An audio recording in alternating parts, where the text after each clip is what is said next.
Meus irmãos, com esta leitura e com esta oração, nós declaramos aberta a nossa 66ª Escola Bíblica de Obreiros em Abreu e Lima. Quantos dizem amém? Amém. Podeis sentar. Graças a Deus estamos nesta escola há quase 40 anos. Quando começamos nesta escola, eu acho que foi a escola de número 29 ou 30, não me lembro direito, mas já faz mais tempo que eu estou na escola, faz mais da metade do tempo, evidentemente. E é uma bênção poder estar aqui, desfrutando de todo o conhecimento que tem sido entregue para nós. Meus irmãos, eu quero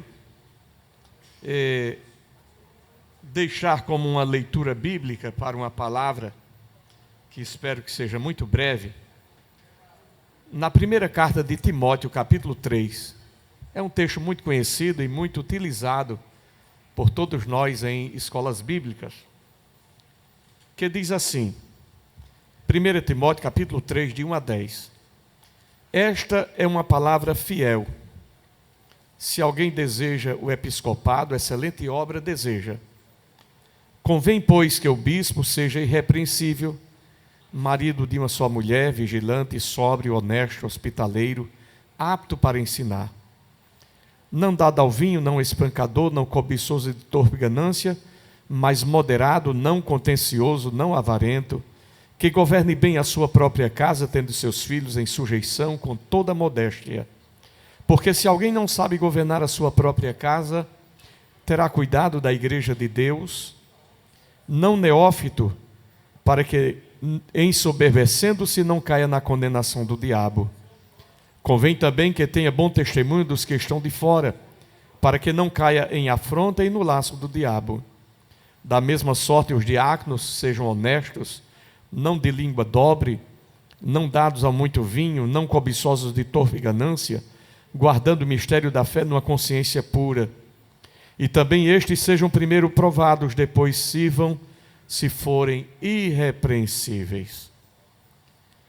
É um texto muito conhecido e muito comentado ao longo do tempo, e durante esses 66 anos aqui, por muitas vezes, e certamente ainda por muitas vezes, eu verei e ouvirei, se Deus permitir, comentários acerca desse texto, que é um texto áureo para nós, como obreiros da casa do Senhor.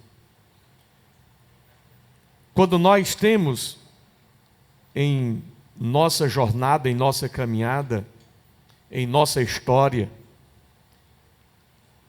depois de mais de 100 anos, vendo e percebendo o surgimento de tantos obreiros e as dificuldades que muitas vezes percebemos na vida de alguns, tendo em vista, evidentemente, as grandes multidões que vão aceitando Jesus, e às vezes nas multidões podem escapar um ou outro que às vezes não tem aquele chamado real, concreto, verdadeiro em sua vida. E sendo assim, nós percebemos a necessidade de cada vez mais voltar à palavra, voltar àquilo que é preciso na nossa caminhada, na nossa jornada, que é perceber a importância, o valor daquele que é chamado por Deus, daquele que tem uma responsabilidade na casa do Senhor, de acordo com os princípios bíblicos, e não de acordo com qualquer outra coisa que possa surgir. Então, principalmente em épocas como esta, surgem o sentimento, o desejo, a vontade do ministério, de ter uma chamada, de ter uma posição dentro do ministério. No entanto, nós percebemos que o ministério é algo muito primoroso, Eu ouvi aqui, há muitos anos atrás, eu acredito que há mais de 30 anos atrás, em uma escola bíblica, um obreiro aqui ensinando dizer que o ministério, ele é mais puro do que uma virgem. E a gente percebe que a simplicidade, a pureza do ministério, a singeleza do ministério, deve ser encarada por nós com toda dignidade, percebendo o seu valor real, a sua importância, a sua grandeza, porque diferente de um quartel, diferente de uma empresa, diferente de tantas atividades comuns aos homens, o ministério essencialmente não depende de outra coisa, ou não precisa, nem pode, nem deve depender de outra coisa, a não ser de uma chamada específica de Deus na vida de cada um. Um obreiro que não tem essa plena consciência e não dá esta devida importância ao seu chamado, ao valor da sua chamada, à seriedade da sua chamada, e que menospreza o seu chamado, de verdade carece de ser despertado, de ser chamado à razão, para que possa perceber os valores que estão aqui envolvidos na chamada de Deus. Certa feita, Deus, usando Paulo, disse a Timóteo: desperta o dom de Deus que há em ti. Eu não sei o que passava em Timóteo, mas certamente o Espírito de Deus levou Paulo a dizer para ele: desperta o dom de Deus que há em ti. Cada um de nós devemos ter esse cuidado, porque as implicações são muitas, em todos os sentidos. E quando nós olhamos o texto, em primeiro lugar diz assim, que não há problema em alguém desejar, porque é bonito, mas com o cargo vem a carga, e é preciso assumir isto. Quando você observa uma pessoa dando muito pulo, isso aqui é uma figura de linguagem, não é que a pessoa está literalmente dando pulo. Correndo muito, também é uma figura de linguagem. É porque não está sentindo o peso que está sobre si. Mas todo aquele que sente o peso sobre si, ele fica moderado, ele fica mais pensativo, ele pondera mais, ele verifica melhor suas ações, suas reações, seus comportamentos. Por quê? Porque ele sente o peso que está sobre si. Ele começa a perceber que não é mais uma pessoa tão simples, embora seja simples, mas é uma pessoa simples revestida de uma responsabilidade grande, que não tem mais sobre si o direito de agir, de falar, de se expressar, de se conduzir, sem que primeiro não passe por um diapasão, sem que primeiro não passe por uma verificação. Paulo disse que todas as coisas me são lícitas, mas nem todas as coisas me convêm. Então, é aí onde está um regulamento, é aí onde está um filtro. Bom, isso aí não tem problema, mas será que não tem problema para mim, na posição em que eu estou, diante de Deus e diante da igreja? Alguém pode dizer, mas eu não tenho satisfação a dar. Ninguém tem. Você tem que dar satisfação.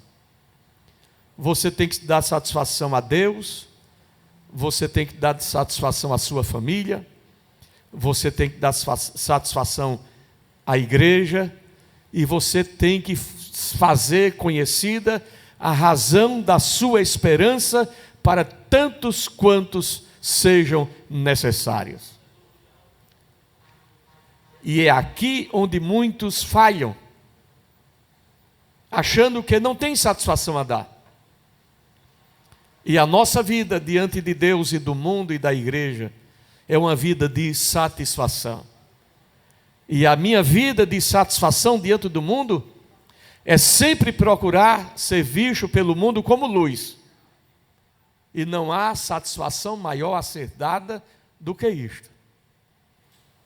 Você não pode ser observado como alguém apagado, mas você tem que ser visto como alguém que está brilhando, porque você é sal da terra e é luz do mundo, principalmente como obreiro.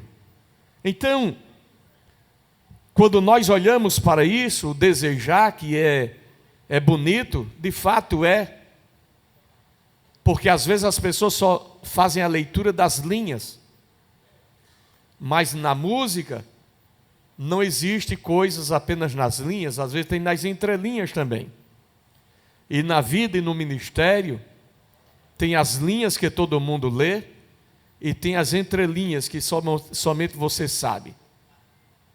Então são coisas assim que vão carregar sobre você responsabilidades, com base em critérios, com base em requisitos, com base em qualificações, que a gente percebe que vão, de alguma maneira, denotar, manifestar que você de fato tem uma chamada de Deus em sua vida. Então não é só eu desejar, mas aí vem outras coisas que envolvem. Envolve não apenas eu desejar, mas envolve também Deus desejar. E quando Deus deseja, Ele agora vai, de alguma maneira, trabalhar na nossa vida, para que seja manifesto em nós aquilo que é necessário ser manifesto. Deus vai trabalhar em nós, certamente vai mudar muita coisa na gente, vai nos habilitar pelo Espírito Santo, vai trabalhar na nossa vida através das coisas que somente Ele sabe fazer, porque Deus vai peneirando, Deus vai coando, Deus vai tratando, Deus vai levando para o deserto, Deus vai levando para a caverna, Deus vai levando para debaixo de zimbro, Deus vai usando alguém para que você possa ser aprimorado por esse alguém, e não importa como Deus vai fazer, mas Deus vai fazer. Deus vai trabalhar na sua vida de maneira que você seja plenamente preparado para fazer aquilo que é preciso fazer. Por isso que a Bíblia diz, não neófito, e por 2 vezes nós lemos, para que não se ensoberbeça e caia no laço do diabo. Interessante que por 2 vezes aqui, fala sobre a ação do diabo agindo contra o obreiro. E se o obreiro não estiver devidamente preparado, não é preparado por si apenas, mas é dando lugar ao Senhor para que isto seja uma verdade, uma realidade em sua vida. Porque nós somos humanos. E quando nós lemos a Bíblia, nós encontramos Deus trabalhando na vida de muitas pessoas que são falhas, que são imperfeitas, até porque Deus sabe e conhece a nossa estrutura, Ele sabe que nós somos pó. Então, quando nós olhamos para a palavra de Deus, nós verificamos isso. Deus trabalhando em nossa vida, Deus nos levando a caminhos que a gente não deseja, mas Ele leva. Então, esses requisitos são apresentados aqui. E dentro destas qualificações, nós temos a família. Porque diz que é preciso que ele seja irrepreensível, marido de uma mulher, vigilante, sóbrio, hospitaleiro apto para ensinar. E aqui envolve algumas coisas que eu quero rapidamente dizer que um obreiro precisa ter disciplina pessoal. Disciplina na sua conduta. Disciplina na sua linguagem. Um obreiro precisa ter disciplina no seu comportamento. Disciplina na sua organização pessoal. Ter uma vida disciplinada. Uma vida onde ele vai estabelecer uma mordomia, um cuidado, um zelo de como vai se conduzir, se comportar para estar na igreja, para estar preparado, porque a Bíblia diz apto para ensinar. Se ele é do ministério, principalmente, ele tem esta responsabilidade. A Bíblia nos diz, se é ensinar, haja dedicação ao ensino. Ter este jeito, esta forma, esse compromisso de buscar o melhor para as ovelhas. Não pegar qualquer coisa assim, mas procurar examinar, reter o bem, procurar aquilo que é proveitoso, aquilo que é necessário, a sã doutrina da palavra de Deus. Isso é necessário na nossa vida. Então, além de ter a sua disciplina pessoal, como uma pessoa que se conduz de maneira equilibrada, responsável com a sua esposa, com os seus filhos, de maneira equilibrada, dirigir a sua família, se apresentar condignamente, que os seus filhos olhem para você e enxerguem em você um exemplo a ser seguido, que a esposa do irmão não seja uma mulher assustada com você, que os nossos filhos não sejam assustados conosco, mas que sejam criados no temor de Deus, no temor da palavra de Deus, e com a responsabilidade de vida, para que eles não venham a se perder, nem como crentes, nem como filhos. E é preciso esse cuidado. Dentro desta responsabilidade, é preciso o quê? Honestidade na sua vida econômica, financeira.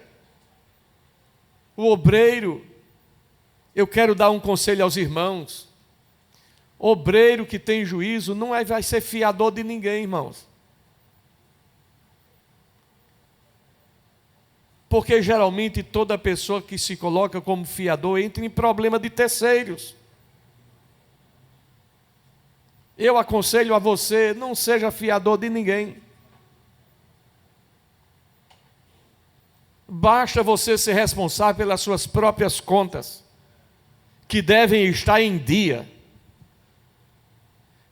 com as contas que você tem a resolver. Responsável com as suas contribuições como um obreiro da casa do Senhor. Como posso eu ensinar alguma coisa à igreja sobre sinceridade e compromisso, se tem alguém atrás de mim, porque eu estou devendo alguma coisa? É preciso esse cuidado em nossa vida, que nós não estejamos sendo procurados por alguma dívida, que nós tenhamos cuidado com as nossas contribuições na casa do Senhor. Vamos chamar uma pessoa, vamos orar por todos que vão contribuir com dízimo e oferta. Aí o obreiro vai orar pelos que vão contribuir e ele mesmo não contribui. Que exemplo tem ele a dar na obra de Deus? É como se a igreja fosse depender de ter um prédio, ter uma construção, ter uma ajuda para a obra missionária, ter uma ajuda para o trabalho social da igreja. Não vai ter, porque aquele obreiro não tem esse compromisso. E isso se faz necessário na nossa vida, como obreiro, como crente. Ter uma vida responsável e equilibrada com a Bíblia Sagrada. Muitas vezes eu conheço um obreiro somente olhando para a Bíblia dele. Se a Bíblia dele for toda arrebentada, eu digo, esse aí não cuida da ferramenta não. Quem é pedreiro tem a sua ferramenta, não tem? Ele passa o dia todinho. Ela suja de cimento, de massa, de barro. É assim ou não é? Mas quando chega de tarde, ele pega um negocinho, uma lixazinha, tira aquilo ali, aquele resto de massa. Porque se vai ficando resto de massa, a ferramenta vai ficando até pesada, não vai? Mas ele mantém a ferramenta limpa. Então, eu não sei quantos anos tem a sua Bíblia. Essa aqui esse ano está fazendo 39 anos. Mas continua zelada, preservada. Às vezes eu olho para um irmão que tem uma Bíblia com 1 ano, já está toda assim. Eu não sei se é falta de cuidado e de zelo, mas que você possa manter a sua ferramenta arrumadinha, afiada, não apenas no seu aspecto visual, mas no seu aspecto de você conhecê-la. É você pega a Bíblia, quando abre assim, já enxerga logo. É assim ou não? Você sabe se o versículo está aqui, se está aqui, se está aqui. É assim ou não? Às vezes você vai pegar uma Bíblia emprestada assim, você não acha o versículo não. Porque você já se habituou com ela. Então que você possa ter essa ferramenta boa de manobrar, onde você procura e você acha rapidamente. Como Davi, acostumado com a sua funda, e não quis a espada de Saul, não é? Nem a armadura de Saul. Então, em muitas ocasiões, nós estamos sendo colocados, irmãos, como modelos, não de passarelas. Não modelos de passarelas. Não por conta da nossa roupa extravagante, às vezes. Às vezes tem gente que usa umas roupas meio extravagantes, né? Eu não sei. Mas obreiro não tem moda de obreiro, não. A moda do obreiro é ele ser simples, viu? O obreiro deve, se ele precisa chamar a atenção, ele tem que chamar a atenção pela glória de Deus na sua vida e não pelo seu aspecto exterior. Se você vai se gloriar, que se glorie no Senhor. Que você seja admirado, se é que podemos usar essa expressão assim, seja admirado pela graça de Deus que é em você, e não como um modelo que para alguém imitar. O irmão está aquele sapato todo coisado, aquele paletó que parece um pijama, ou sei lá, que estão as coisas tão esquisitas hoje em dia, não é não? É esquisito, não é não? Mas que você seja conhecido pela sua maneira simples de ser, mas que seja um homem de Deus, cheio do Espírito Santo, usado por Deus para fazer a obra de Deus, porque isso é o que importa. Isso é o que importa. Por isso Paulo, em sua expressão na carta aos 1 Coríntios, no capítulo 9, ele disse assim: pois eu assim corro, não como uma coisa incerta, assim combato, não como batendo no ar. Antes, subjugo meu corpo e o reduzo à servidão, para que, pregando aos outros, eu mesmo não venha de alguma maneira a ficar reprovado. Às vezes tem gente que ensina de tudo, ensina a orar, mas não ora, ensina a evangelizar, mas não evangeliza. É assim ou não? É uma apostila desse tamanho, ensinando a evangelizar, mas ele não evangeliza. Não evangeliza. Ensina a orar, mas ele não ora. Ensina sobre família, mas se chamar a esposa ou o filho para falar quem é ele, vai ficar difícil ou não vai? Vai. Então é preciso que nós tenhamos isto. Antes antes subjugo meu corpo e reduzo a servidão. Procurar andar de maneira que a gente possa ensinar, mas não ensinar apenas, viver aquilo que a gente ensina. Quando nós lemos lá no livro de Atos, no capítulo 1, diz assim, que Jesus escreva as coisas que o Senhor começou a fazer e ensinar. Está escrito assim ou não? Lá em Atos. Vamos ver? Atos.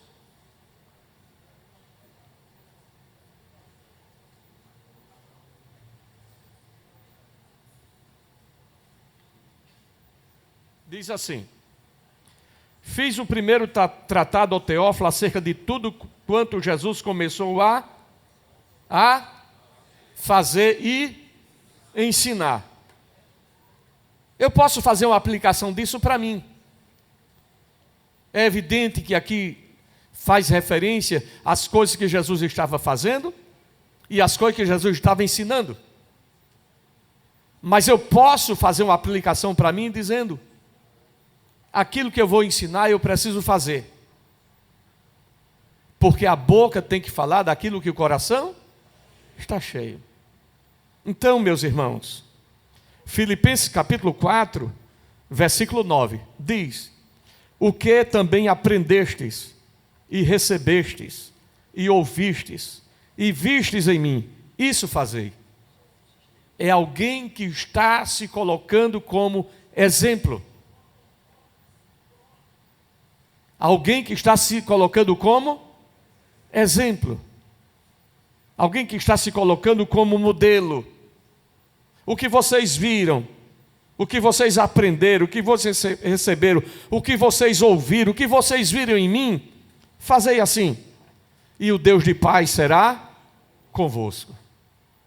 Paulo chegou a dizer: sede meus imitadores, como eu sou de Cristo. Então esta é uma realidade, é uma verdade que nós precisamos sempre ter em nossa vida. Que nós não possamos ter o Evangelho como uma coisa longe, distante da gente, mas como algo que é real. O Evangelho não é uma ficção, onde no culto você vai pregar uma mensagem de alguma coisa que não é prática para nós. Não, a palavra que é ensinada tem que haver uma aplicação para nós. Tem que se concretizar em nós de alguma maneira, porque senão vira uma alegoria, vira uma figura de linguagem.